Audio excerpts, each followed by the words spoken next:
आंबेकर नगर महिला मंडळ सहर्ष सविनय सादर करत आहे रोहन गायतोंडे यांच्या कवितेवरती आधारित एक आत्मचिंतन करायला लावणारी एकांकिका कळावे लोभ असावा। लेखन दिग्दर्शन रोहन गायतोंडे, नेपथ्य साहित्य प्रसाद वालावलकर। विशेष आभार आंबेकर नगर महिला मंडळ, आंबेकर नगर स्पोर्ट्स क्लब आणि सागर आठलेकर। कलाकार स्मिता नाईक, माधुरी करंडे, मैत्रेयी संसगिरी, शर्वरी मसूरकर, हेमा कारखानीस, आदिती गायतोंडे, सुजाता कोरडे, परिणिता काटगावकर। सादर करत आहोत रोहन गायतोंडे लिखित आणि दिग्दर्शित एकांकिका कळावे लोभ असावा।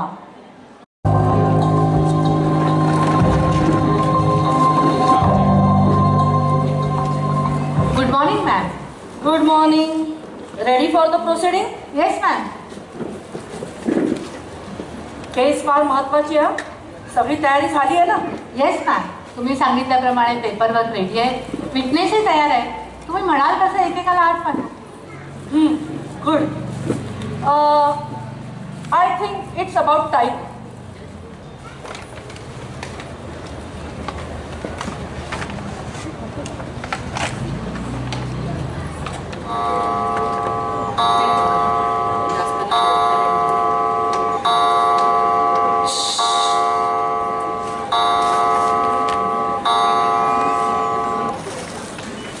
Let's start. कुठली केस उभी आहे? केस number 34।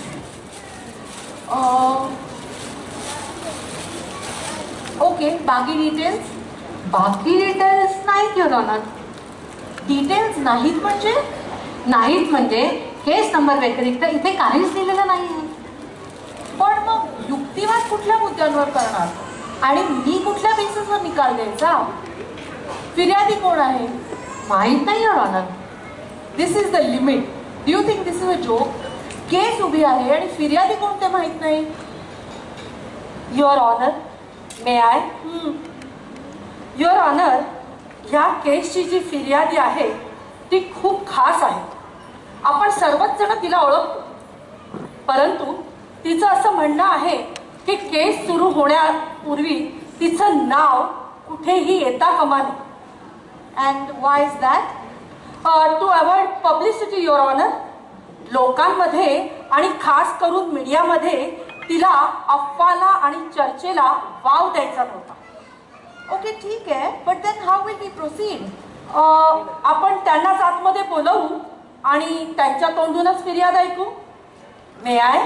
Permission granted. Thank you your honour. त्यांना बोलवा आतमध्ये।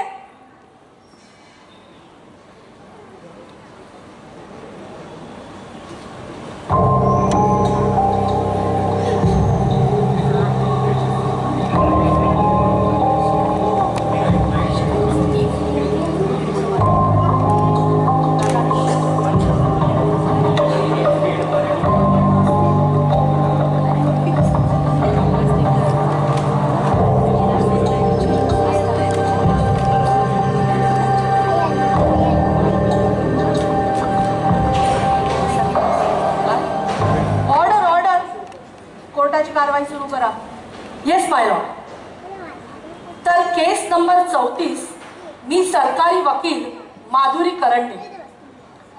केस सुरू होण्यापूर्वी मी तुम्हाला विनंती करते की तुम्ही कोर्टाला आपली ओळख करून द्यावी। नमस्कार, मी मराठी। हो हो, तुम्ही मराठीत बोलू शकता, हिंदीत बोलू शकता, हवं त्या भाषेत बोलायचा हक्क आहे तुम्हाला। न घाबरता बोला। मिलॉर्ड, त्या मराठीत बोलू का असं नाही विचारत आहे। त्यांचं असं म्हणणं आहे की त्या साक्षात मराठी भाषा आहे। मराठी भाषा ही अशी? होय, एकेकाळी भरजरी नऊवारीत सजलेली, एकापेक्षा एक दागिने आणि हिरे माणकांनी मढलेली, अमाप वैभव अनुभवलेली मीच ती मराठी भाषा। आज तुमच्या समोर एका दयनीय अवस्थेत उभी आहे. पण ह्याला जबाबदार कोण? कदाचित तुम्ही, मी? कदाचित हे मी? खरं तर इथे बसलेले सर्वच. म्हणजे आम्ही जी लिहितो, वाचतो, बोलतो ती मराठी भाषा तुम्ही. पण तुम्ही इथे कसे आणि का? मला मुक्ती हवी आहे. मुक्ती? होय, मुक्ती. पण कसली आणि कोणापासून? तुम्हा सर्वांपासून. ती कशी काय? लॅटिन आणि संस्कृत सारखं मराठीलाही लुप्त भाषा म्हणून जाहीर करून टाका. पण त्याने काय होईल? त्याने कुठेच कोणाच्याच बोलीरीतीत, वाचनात, लिखाणात माझी गरज भासणार नाही. आणि मग तुमच्यानंतर आमचं काय होईल? काय होणार आहे? काही होणार नाही. मुळात काही होण्यासाठी माझं अस्तित्वच ते कितीसं राहिलं आहे. असं कसं म्हणता तुम्ही? खरंच बोलते आहे. इथे समोर जे दिसतंय ना, ते फक्त माझं शरीर आहे. माझ्यातला प्राण तुम्ही सर्वांनी कधीच संपवलेला आहे. ते कसं काय? खरं तर हा प्रश्न इथे बसलेल्या सर्वांनी स्वतःलाच विचारावा. सांगा, तुमच्या आयुष्यातून एक दिवस मराठी काढून टाकलं किंवा एक दिवस मराठीच्या वापरावर निर्बंध आणला तर कुणाचं काही अडणार आहे का? मुळीच अडणार नाही. तुटकं फुटकं का असेना, पण हिंदी आणि इंग्रजीचा वापर करून तुम्ही सहज दिवसभर वावरू शकता. काय खरं आहे की नाही? असेल खरं, पण असेल नाही, आहेच. आणि जिथे एक दिवस, तिथे संपूर्ण आयुष्य जरी मराठी विना घालवायचं झालं तर काय फरक पडतो? म्हणूनच माझा असा अर्ज आहे की मला, म्हणजे मराठी भाषेला मृत भाषा किंवा लुप्त भाषा म्हणून जाहीर करून टाका. कळावे, लोभ असावा. अहो, पण नको आणि बीड नको. मला वाटतं या कोर्टात सर्वांना न्याय मिळवायचा अधिकार आहे. हो हो, नक्कीच आहे. जसा तो अधिकार तुम्हाला आहे तसा तो आम्हालाही आहे. आणि आज आम्ही या अधिकाराचा वापर करून ही केस लढणार आहोत. तुमचं असं म्हणणं आहे ना की तुमची जगात फारशी गरज उरलेली नाही आणि तुम्हाला लुप्त होण्यावाचून गत्यंतर नाही. पण हे चूक आहे हे मी सिद्ध करून दाखवणार. एवढी खात्री आहे तुम्हाला? हो, का नाही? तुम्ही एलिझर बेन यहुदेचं नाव ऐकलंय? 20व्या शतकात जेव्हा ज्यू धर्माची मूळ हिब्रू भाषा लुप्त होत चालली होती तेव्हा त्याने एक वेडं स्वप्न बघितलं. स्वतःच्या घरापासून सुरुवात करून त्याने जगातील सर्व ज्यू लोकांना एकत्र करून हिब्रू भाषा पुनर्जीवित केली. पण त्याचा इथे काय संबंध? मिलॉर्ड, आपल्या या केसचा उद्देशच आहे मराठी भाषेतील एलिझर बेन यहुदेचा शोध. आणि आम्हाला एक जरी कोणी असा मिळाला तर तुम्ही आम्हाला सोडून जाऊ शकत नाही. असं? बर, स्वीकारली पाहिजे. ऑर्डर ऑर्डर, केसला सुरुवात करा. केस नंबर 34, स्टेट वर्सेस मराठी भाषा.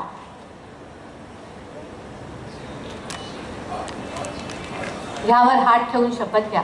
जे बोलेन खरं बोलेन, खोटं बोलणार नाही. बहुधा तू विसरते आहेस. लोक भाषेचा खोटा वापर करू शकतात, पण मुळात भाषा कधीच खोटी नसते. मिलॉर्ड, राहून द्या ते. ओके मिलॉर्ड, तुम्ही सुरुवात करू शकता. Thank you milord. तर मिलॉर्ड, आपल्या समोर ही उभी जी आहे ती आहे साक्षात मराठी भाषा, तुमची आमची मातृभाषा, जिला आपण मायबोली म्हणून सुद्धा ओळखतो. तर तिचं असं म्हणणं आहे की तिची ह्या जगात फारशी गरज उरलेली नाही आणि तिला लुप्त होण्यावाचून गत्यंतर नाही. तर हे चूक आहे हे सिद्ध करण्यासाठी मी माझा पहिला साक्षीदार बोलवते. साक्षीदार हेमा कारखानीस हाजीर हो.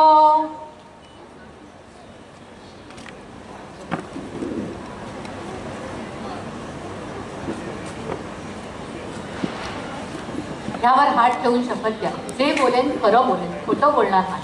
जे बोलेन खरं बोलेन, खोटं बोलणार नाही. नमस्कार. नमस्कार. आपलं नाव? मी हेमा कारखानीस. अच्छा. काय करता आपण? मी एका शाळेत टीचर आहे. शिवाय त्या शाळेची मी प्रिन्सिपल सुद्धा आहे. अरे वा, छान. मला सांगा, तुम्ही कोणते कोणते सब्जेक्ट शिकवता? तसे तर आम्हाला सगळेच सब्जेक्ट शिकवावे लागतात, पण सायन्स, गणित आणि मराठी हा माझा मूळ विषय आहे. अरे वा, मराठी. म्हणजे मराठीबद्दल तुम्हाला बरीच माहिती असेल. असं म्हणायला हरकत नाही. मी मराठी घेऊनच BA झाली आहे. वा, छान. आता मला सांगा, तुम्ही यांना ओळखता? हो, आता इथे बसलेली असतानाच ऐकलंय. ही आपली मराठी भाषा. तर मला सांगा, त्यांचं असं म्हणणं आहे की त्यांना लुप्त होण्यावाचून गत्यंतर नाही. नाही नाही, मुळीच नाही. अहो, ही आपली मराठी मायबोली. हिची गरज नाही असं कसं होईल? मग मला सांगा, ह्यांच्याबद्दल एका वाक्यात सांगायचं झालं तर तुम्ही काय सांगाल? मी काय ह्यांच्याबद्दल सांगणार? अहो, प्रत्यक्षात ज्ञानेश्वरच म्हणून गेले आहे, माझी मराठीची बोलू कौतुके परी अमृतातही पैजा जिंके. म्हणजेच सर्वात जास्त गोडवा कशात आहे याबद्दल जर पैज लागली ना, तर अमृतालाही हरवून जिंकू शकेल इतका गोडवा आपल्या या मराठी भाषेत आहे. बरोबर. ऐकलत ना मुख्याध्यापिकाबाई काय म्हणतायत ते? मी त्यांना काही प्रश्न विचारू शकते का? हो हो, का नाही, विचारा. धन्यवाद. नमस्कार. वा हेमाताई, अगदी हाडाच्या शिक्षिका आहात. एका वाक्यात माझं कौतुकही केलं, ज्ञानेश्वरांची आठवणही करून दिली आणि स्वतःच्या हुशारीचं उदाहरणही दिलं. बरं मला सांगा, तुम्ही राहायला कुठे? मीरा रोडला. बापरे, बरंच लांब आहे नी. हो, आणि इथं यायचं म्हणजे 2-2.5 तास तरी लागले असणार. हो ना. मग मला आता सांगा, तुम्ही घरापासून इथपर्यंत कसे आला? ट्रेननी. तसं नाही, सविस्तर सांगा. म्हणजे घरापासून स्टेशनपर्यंत कसे आला, तिथून पुढे कसे, वगैरे वगैरे. सांगते ना. माझ्या घराच्या शेजारी रिक्षा स्टँड आहे, तिथे रिक्षा घेतली आणि स्टेशनला आले. हा, तसं नाही, रिक्षावाल्याला काय सांगितलं? भैया, स्टेशन चलोगे क्या?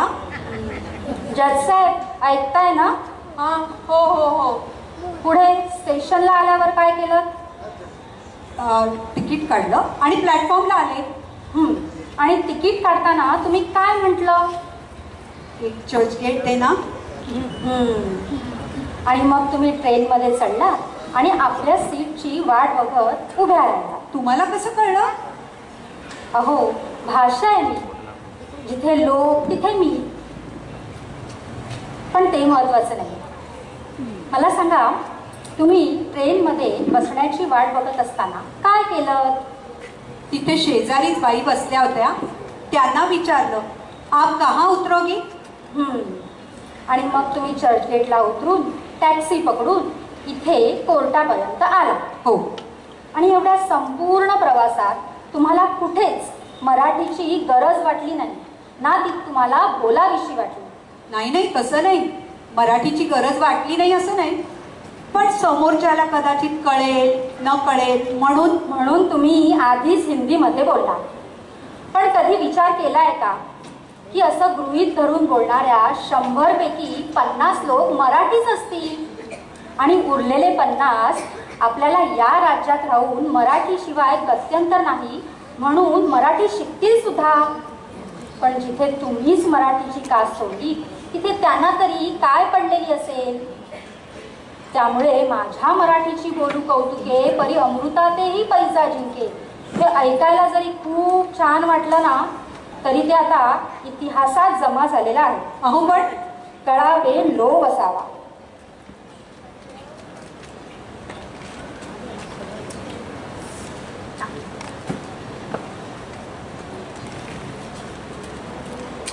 तुमचा मुद्दा पटला मला.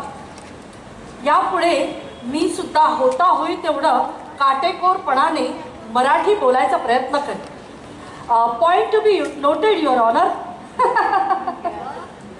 सरकारी वकील त्यापेक्षा कोर्टाने या मुद्द्याची नोंद करून ठेवावी असं म्हणायला हरकत नाही. सुरुवात इथूनच का करू नये?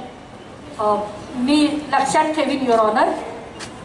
मी माझा पुढचा साक्षीदार बोलवते. साक्षीदार डॉक्टर आदिती हाजीर हो.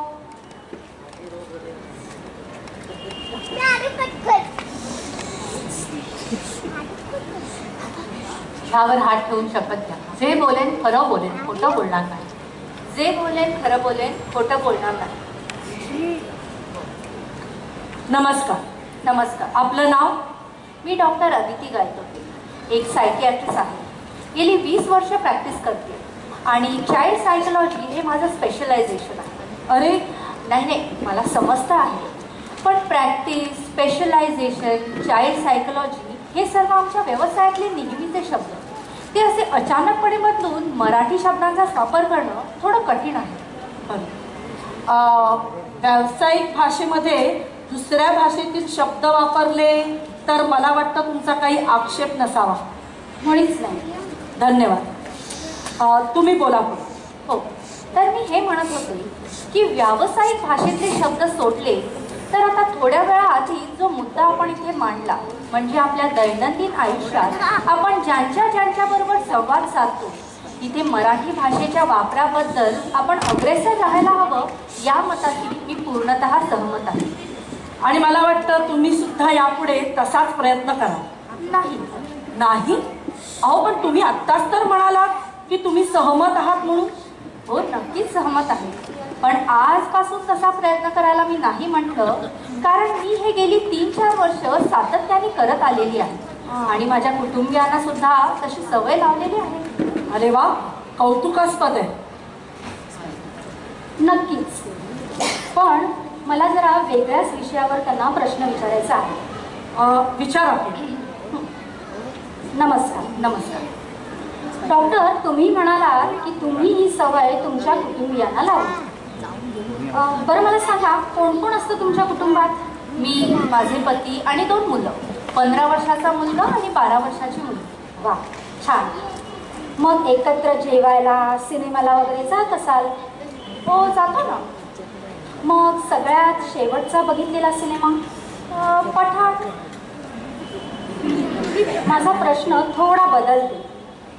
सर्वांनी मिळून एकत्र बघितलेला सगळ्यात शेवटचा मराठी सिनेमा? नाही आठवत.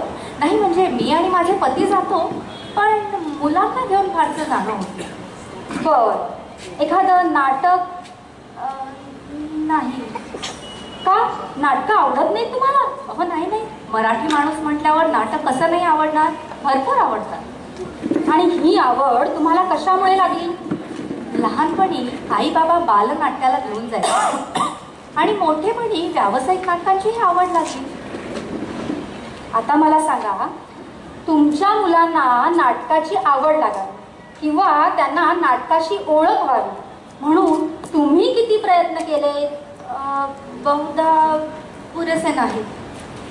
खरं सांगायचं तर नाटक, सिनेमे, संगीत ही सगळी मनोरंजनाची साधनं तर आहेतच, पण त्याहून अधिक महत्त्वाचं म्हणजे ती कुटुंबांना बांधून ठेवणारी आणि कायमस्वरूपी आठवणी निर्माण करणारी साधनं आहेत. आणि हेच बघा ना, तुम्ही इतक्या वर्षापूर्वी आई वडिलांबरोबर बघितलेलं नाटक तुम्हाला आजही आठवतं आणि त्या आठवणी तुम्हाला तुमच्या बालपणीत घेऊन जातात, हो की नाही? हो.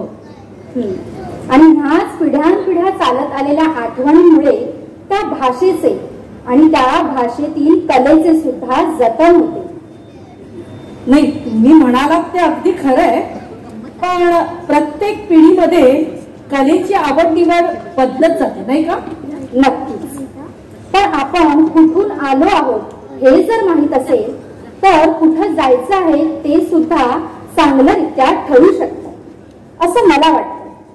नाहीतर पिढ्या दर पिढ्या त्या कलेचा दर्जा खालावत नाही का जाणार? मी असा कधी विचार नाही केला.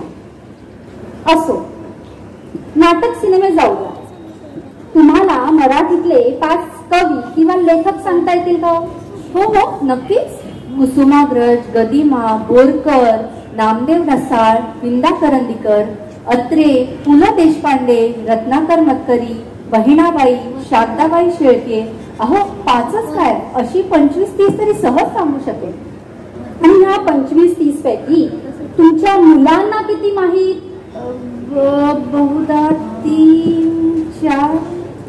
म्हणजे तुम्हाला मिळालेला हा सांस्कृतिक वारसा निम्म्याहून अधिक पुढच्या पिढीपर्यंत पोहोचलेलाच नाही. आणि ह्या हिशोबाने एखाद्या वेळी फार तर एखाद्या पिढीपर्यंत हा ठेवा राहील. तिथून पुढे तो लुप्त व्हायला वेळ लागणार नाही. पण मग ह्यासाठी काय करायला हवं? आता कशाला काय करत आहात? करावे लोभ असावा.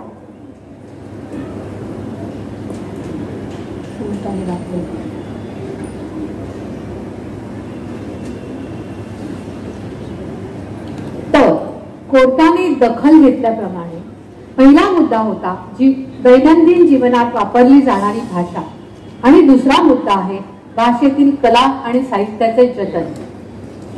हे दोन्ही मुद्दे अंकित करून ठेवा. सरकारी वकील, तुमच्याकडे आणि काही मुद्दे किंवा साक्षीदार आहेत? येस मिलॉर्ड, मला दोन्हीही मुद्दे मान्य आहेत आणि माझा पुढचा साक्षीदार आहे तो या दोन्ही मुद्द्यांचा समर्थक असणार आहे.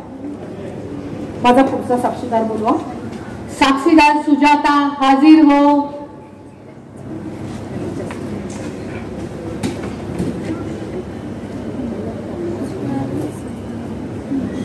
यावर हात ठेवून शपथ घ्या. जे बोलेन खरं बोलेन, खोटं बोलणार नाही. जे बोलेन खरं बोलेन, खोटं बोलणार नाही. नमस्कार. नमस्कार. आपलं नाव आणि आपण काय करता? मी सुजाता लाडकोरडे, एका सरकारी बँकेत क्लार्क म्हणून काम करते. मूळची मी कोकणातली, पण लग्नानंतर इथेच मुंबईत स्थायिक झाली. मी, माझे पती, सासू सासरे आणि 2 मुलं असं आमचं छोटं आणि सुखी कुटुंब. छान. मला सांगा, तुम्ही सकाळपासून चाललेल्या केसचे सगळे मुद्दे ऐकलेत? हो, अगदी तपशिलासकट. वा, मग तुमचं काय म्हणणं आहे यावर? या दोन्ही मुद्द्यांशी मी सहमत आहे. आणि तसं बघायला गेलं तर मला असं वाटतं की मी या दोन्ही मुद्द्यांचं काटेकोरपणे पालन करते. आणि दररोजच्या बोलण्यामध्ये होता होईल तेव्हा आणि तिथे मी मराठी भाषेचाच वापर करते. अरे वा. पण मग कला आणि साहित्याचं काय? त्याचं म्हणाल तर बघा, मी अनेक मराठी नाटक सिनेमे तर पाहतेच, शिवाय बँकेच्या होणाऱ्या विविध एकांकिका स्पर्धांतून कामही करते आणि हौस म्हणून लघुकथा आणि कविता लिहिते सुद्धा. अरे वा, कौतुकास्पद आहे. अहो, त्याही पलीकडे जाऊन म्हटलं ना तर माझ्या मुलांना मी लहानपणापासूनच अनेक मराठी लेखकांची पुस्तकं वाचण्याची सवय लावली आहे. शिवाय माझ्या घरी साहित्याची आवड असल्यामुळे सांस्कृतिक वारसा अगदी उत्साहाने पाळला जातो. ये बात, मला वाटतं आम्ही तुमच्यासारख्यांच्या शोधात होतो, नाही का? कौतुकास्पद नक्कीच आहे, पण मला पूर्णपणे शहानिशा करावी लागेल. हो हो, का नाही? करा तुम्ही शहानिशा. नमस्कार. भाषेबद्दलची तुमची धडपड बघून खरंच छान वाटलं. बरं, तुम्ही बँकेत क्लार्क म्हणून कामाला आहात ना? हो. मग लोकांना खाते, FD, लोन यासाठी अर्ज भरायला मदत करता का हो? हो, म्हणजे काय? हो, तो तर माझ्या कामाचाच भाग आहे. आणि ज्यांना लिहिता येत नाही त्यांचे तर पूर्ण अर्ज मीच भरून देते. बरं वाटलं ऐकून. मग महिन्यातून अंदाजे असे किती अर्ज भरावे लागतात तुम्हाला? तसं म्हणालात तर 70-80 अर्ज होत असतील, असा आपला माझा अंदाज. आणि हे अर्ज तुम्ही कोणत्या भाषेत भरता? इंग्रजी. इंग्रजी. काही विशेष कारण? विशेष असं नाही, पण मराठीमध्ये लिहिण्याची सवय मोडली आहे ना आता. पण आत्ताच तर तुम्ही म्हणालात ना की तुम्ही लघुकथा आणि कविता लिहिता. हो. मग ती कोणत्या भाषेत? मराठीतच, पण इंग्रजी अक्षरांमध्ये. जसं की TULA तुला, MALA मला, असं काहीच. 2 भाषांचं हे असं मिलन माझ्या तरी आकलना पलीकडचं आहे. आणि आश्चर्याची गोष्ट अशी की वर्षानुवर्षे देवनागरी लिपी लिहिणारे आणि वाचणारे तुमचे आजी आजोबा सुद्धा ही व्हॉट्सॲपवर येणारी इंग्रजीतली मराठी भाषा अगदी कोणत्याही अडचणीशिवाय सहज वाचू शकतात. एखाद्या भाषेचे जतन करायचे म्हणजे जशी ती बोलण्याची आणि वाचण्याची गरज आहे तशी ती लिहिण्याचीही आहे. असं नाही का वाटत तुम्हाला? 100हून अधिक बोली भाषांसाठी वापरली जाणारी आपली ही मराठी भाषा आज तुमच्यासारख्या साहित्यिकांनी जर त्याची कास सोडली तर तुमच्या ह्या लिपीच्या माझ्या आधी ह्या लिपीलाच लुप्त व्हायला वेळ लागणार नाही. आज तुम्ही जर दक्षिण भारतातल्या एखाद्या राज्यात गेलात तर तिथले फलक त्यांच्या लिपीतले असतात आणि आपल्याला ते कळत नाही. पण जर असंच तुम्ही इंग्रजीमध्ये मराठी लिहित आणि वाचत आलात तर येणाऱ्या काळात तुमच्या पुढच्या पिढीला महाराष्ट्रात लावलेले मराठी फलक सुद्धा कदाचित वाचता येणार नाही.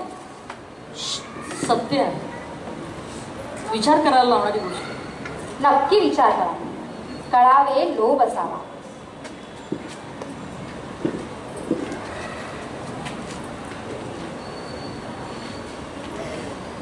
सरकारी वकील मिलॉर्ड, खरं तर ही केस मी घेतली होती ह्यांना पटवून द्यायला की ह्या अशा लुप्त होऊ शकत नाही. परंतु ह्यांचे मुद्दे ऐकता आता मला शंका वाटू लागली आहे आणि याच्या पुढे माझ्याकडे कोणी साक्षीदार उरलेला नाही.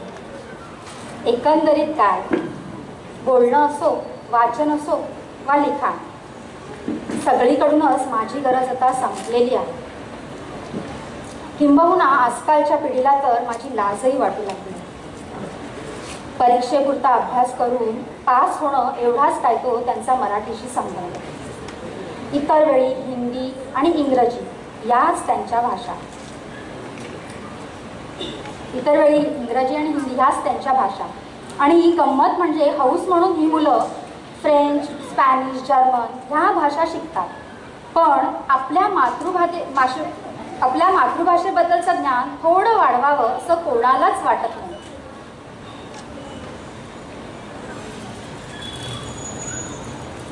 मुळात भाषा म्हणजे काय? माणसाने माणसाशी संपर्क करण्यासाठी निर्माण केलेलं एक साधन. असंख्य प्राणीमात्रांमध्ये माणूस हा एकमेव असा प्राणी आहे की ज्याला भाषेच्या सहाय्याने विकास शक्य झाला. हळूहळू ह्याच्याच सहाय्याने त्याने कला, क्रीडा, साहित्य हे जमू लागले आणि त्यातूनच निर्माण झाली त्याची ओळख आणि त्याला जोडली गेली त्याची अस्मिता. ही ओळख, ही अस्मिता म्हणजेच तुमची मुळं. आणि ह्या मुळांनाच विसरलेला वृक्ष किती काळ टिकू शकेल? खरं सांगायचं तर माझ्या लेकरांचा हा विनाश मला बघवणार नाही. आणि म्हणूनच मला लवकरात लवकर इथून निघून जाऊ द्या हीच विनंती. कळावे लोभ असावा. कळावे लोभ असावा. कळावे लोभ असावा. गुंडाळत आपला गाशा, खाली घालत मान बोलली हताश मराठी भाषा. पडला विसर माझा इथे झाले सर्वच इंग्रज. पडला विसर माझा इथे झाले सर्वच इंग्रज. कोण कुठले बालकवी आणि कसले कुसुमाग्रज. धुळीत पडल्या कादंबऱ्या ना कोणी ग्रंथ हात लावी. कसे घडतील लेखक उद्याचे आणि कुठून उभरतील कवी. वाचन राहिले दूर, बोलण्याचीही नाही सवय. अस्तित्वाचे माझेच मला आता वाटू लागले भय.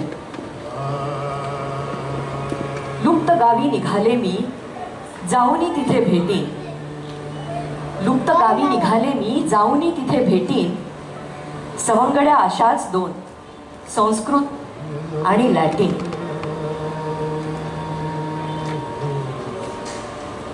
नमस्कार माई.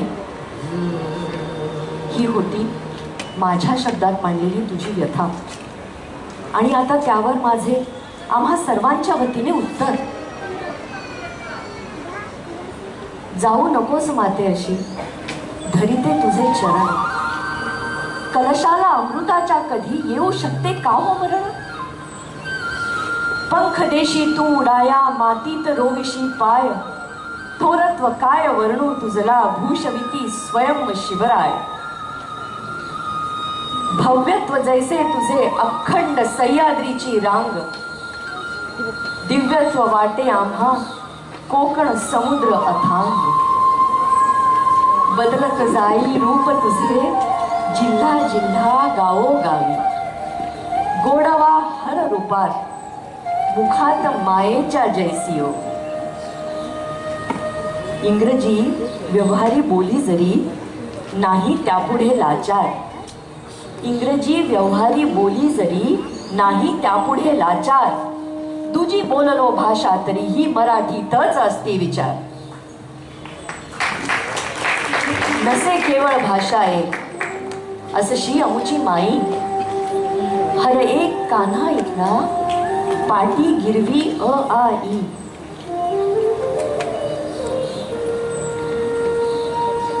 शब्द पडती थिटे आला कंठ दाटू. पापण्यात भरले पाणी मने असमर्थ वाटू.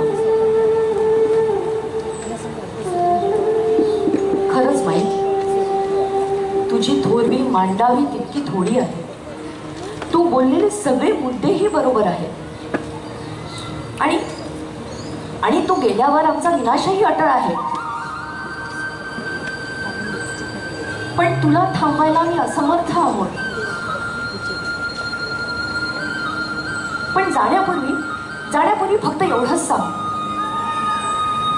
एखाद्या लहान मुलाला झोपवणाऱ्या आईच्या अंगाईतून कशी निघून जाशील. गणपती पुढे जेव्हा हात जोडून सुखकर्ता दुःखहर्ता म्हणू, तेव्हा त्या आरतीच्या गजरातून कशी निघून जाशील. संध्याकाळी दिवे लागण्याच्या वेळी मुलं शुभंकरोती म्हणतील, तेव्हा त्या प्रसन्न संध्येतून कशी निघून जाशील. लग्नात नवरा नवरी घास भरवताना उखाणा घेतील, तेव्हा त्या मांडवाच्या उत्साहातून निघून जाता येईल का तुला. श्रावणात ढग दाटून येतील आणि मनात अजाणतेपणी बालकवींचे श्रावण मासी हर्ष मानसी हे शब्द घोळू लागतील. त्यावेळी त्या निसर्गरम्य वातावरणातून निघून जाता येईल का तुला. बहिणाबाईंच्या ओव्यातून, पुलंच्या कोट्यांतून, गदिमांच्या गीत रामायणातून आणि साहित्याची असंख्य पुस्तकं उघडू, तेव्हा त्यांच्या प्रतिभेतून तर तुला भेटायला यावंच लागेल ना. रेडिओवर लताबाईंचा चाफा बोलेना लागेल, तेव्हा त्या अजरामर सुरातून तर तुला भेटायला यावंच लागेल ना. ज्या छत्रपती शिवाजी महाराजांनी तुझं संवर्धन व्हावं आणि मराठीचा कामकाजात वापर व्हावा म्हणून राज्य व्यवहार शब्दकोश तयार केला, त्याच महाराजांसाठी जेव्हा छत्रपती शिवाजी महाराज की हे शब्द कानी पडतील आणि जनतेच्या तोंडून उत्स्फूर्त जयघोष निघेल, त्या जयघोषाच्या गर्जनेत तरी तुला भेटायला यावं लागेलच ना. आणि सगळ्यात महत्वाचं, चालता चालता एखादी ठेच लागेल आणि तोंडून नकळत आई ग असं निघून जाईल. त्यावेळी त्या जखमेवर फुंकर घालायला तरी येशीलच ना माई. बोल ना माई, बोल माई, बोल. येशील ना माई. सहज अशी कधीतरी घेऊन परीक्षा मी पाहते. ऐकले का कधी आई लेकरांहून दूर राहते. आनंद वसती सदा, पूर्ण होती सर्व आशा. ओंजळी समावे सारे, जयाच्या मुखी मातृभाषा जयाच्या मुखी मातृभाषा. अगं, मातृभाषा म्हणताना मला मग आई आणि बाळामध्ये एक नाळ जोडलेली असते हे विसरलात का? तुम्हा लेकरांशिवाय ही आई कधी एकटी राहू शकेल का? म्हणजे प्रत्येक भाषेला आपलं अस्तित्व टिकवून ठेवण्यासाठी सदैव संघर्ष करत राहिला पाहिजे. त्या संघर्षाचे खरे शिलेदार तुम्ही सर्व. पण तो संघर्ष का महत्वाचा हे तुम्हाला समजावण्यासाठी माझ्या व्यथा मला तुमच्या समोर मांडण्याची गरज वाटली आणि ह्या कोर्टाच्या माध्यमातून मी त्या मांडल्या सुद्धा. तुम्ही मगाशी म्हणालात ना की एलिझर बेन येहुदा याला मातृभाषेच्या अस्मितेने झपाटून टाकलं आणि त्याने हिब्रू भाषेची क्रांती घडवली. आपल्याला त्याची गरज नाही. तुम्हा सर्वांमध्येच एक एलिझर बेन येहुदा लपलेला आहे. त्याला शोधा आणि लागा कामाला. खरं आहे माई. जपान, चायना, जर्मनी अशा देशाने दाखवून दिलं की आपल्या मातृभाषेचा सांभाळ करून आणि त्यातच व्यवहार करून सुद्धा एक प्रगत देश बनता येतं. राजमावळीसारख्या दिग्दर्शकाने दाखवून दिलं की आपल्या मातृभाषेचा सांभाळ करून थेट ऑस्करपर्यंत पोहोचता येतं. हे कोर्ट असे आदेशित करते की आजपासून आपण सर्व ह्या मराठी भाषेची अस्मिता जपण्यासाठी आणि वाढविण्यासाठी कटिबद्ध आहोत. बोली भाषा, लिखाण, साहित्य, कला अशा अनेक बाबतीत छोटी छोटी पावलं पुढे टाकून प्रगती करू आणि आपल्या मायबोलीचा ध्वज दिमाखात मिरवत राहू. कोर्टाचे कामकाज जरी संपले असले तरी आपल्या सर्वांचे कामकाज खऱ्या अर्थाने आता सुरू झाले असे मी जाहीर करते.